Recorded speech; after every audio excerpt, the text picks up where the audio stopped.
So for today's video, pag-aaralin natin ngayon dito yung tungkol sa YT Studio, kung paano siya gamitin. So guys, ito na yung YouTube Studio. Meron na tayo ditong naka-install from Google Play kung ikaw ay isang Android user at kung ikaw naman ay iOS. Sa App Store nyo i-install ang inyong YouTube Studio. So paano natin ito ginagamit? Mas napapadali yung pag-reply natin ng comments, yung pagtingin sa ating analytics at yung mga news. Yung revenue natin, yung sa mga nagsasub. Ayan, so yung paggamit nito guys, so itap lang natin tong YT Studio. So separate app siya, no?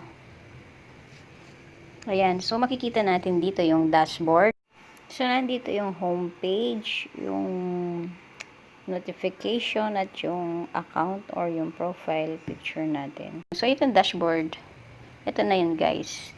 So sa first page niya guys, meron siyang analytics. Ayan, yung naka-square na to, analytics. So dito sa analytics guys, it's either itap mo yung box, makikita mo na siya. Ayan yung mga details. Or i-view more mo siya, view more. So, ayan, makikita mo dyan yung overview, revenue, discovery, audience, interactive content, playlist. So, yan yung mga details, guys, ng inyong channel na pwede nyo tingnan. And then, ito, latest video performance. So, yung latest video performance, so, kung i-view more natin to, ayan, yung makikita natin dyan. Ito yung lapis, pwede mo siyang i-edit dyan.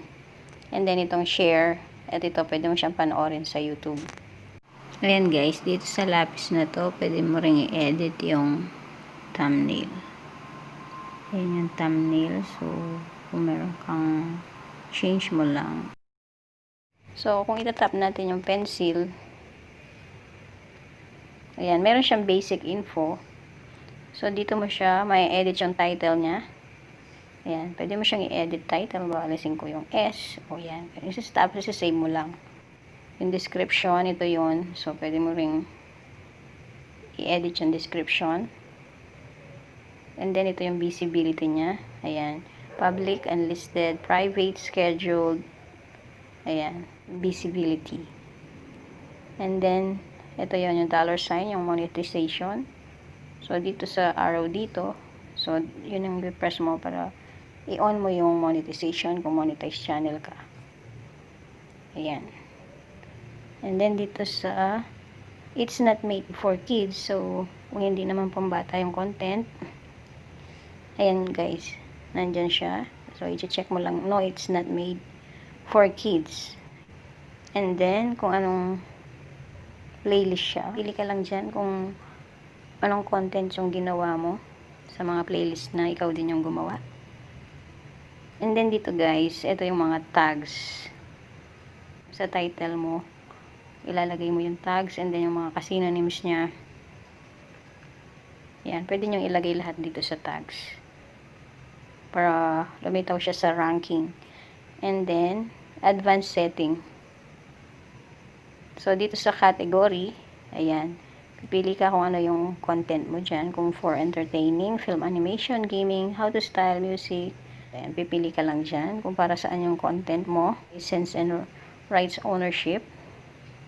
So, syempre dito tayo sa standard YouTube license. Dahil ayaw natin yung Creative Commons kasi pwede nilang gamitin yung content natin kung yun ang pinili mo.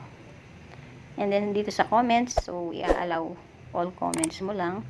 Kung ayaw mo nang i-allow, so i-off mo lang yan. So, i-allow natin siya. So, sa mga made for kids, usually yung YouTube mismo minsan yung nagdi-disable sa comments. Kung hindi siya, tingin niya, yung pagkagawa ng video ay, ayan, ayaw niyang maabuso yung mga bata sa mga comments. Kaya, ino-off ni YT.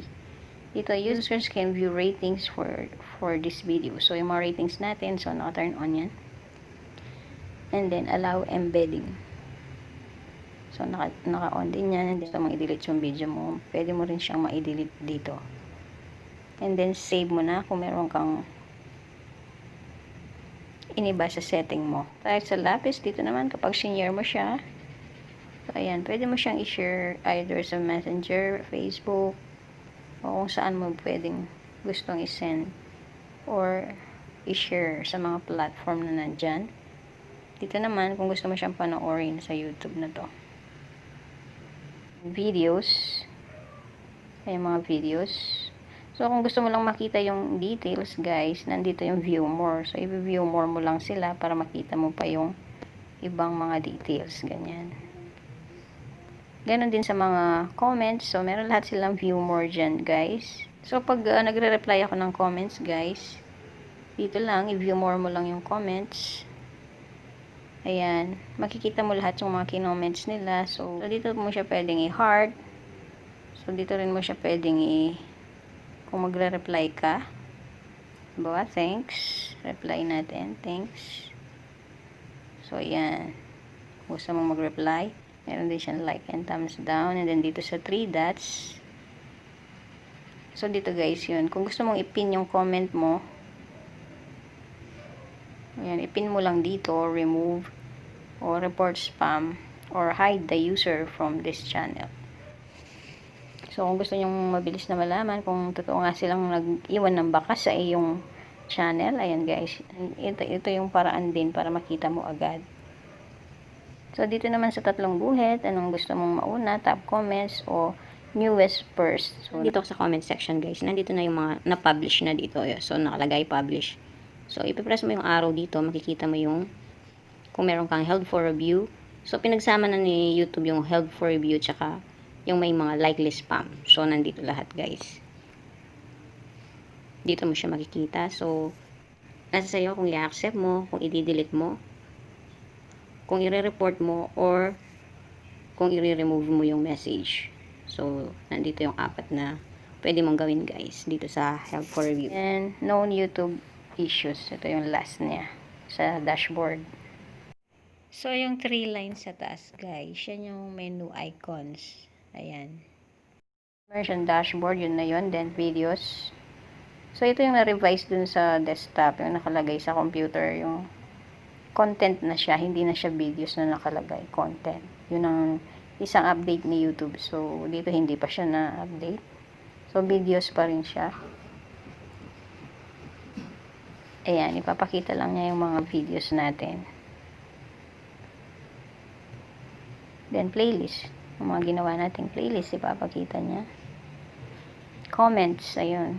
Ganun din yun, yung pag-respond natin ng comments. Analytics. Ayan. Then, dito sa notification. So, ayan, makikita mo lahat yung mga nag-notify sa'yo dyan. So, nasa sa'yo kung dito, kung ipipress natin tong gear, parang gear. Ayan, all comments. Then, dito sa appearance, pwede mo siyang i-dark. Ayan, nag-black na siya. Sa 3 lines naman, ayan, kung gusto mo burahin lahat yung notification mo na nandito. So, ayan, nasa sa'yo yan guys, kung gusto mong burahin. Account. So, yung profile natin, makikita mo yung account. Manage your Google account. So, punta ka dito, nandun yung Google account mo, makikita mo. Then sa settings, ayan, parehas lang ng kanina. Send feedback. Tapos kung gusto mong magtanong, help. And then, kung gusto mo nang pumunta sa YouTube.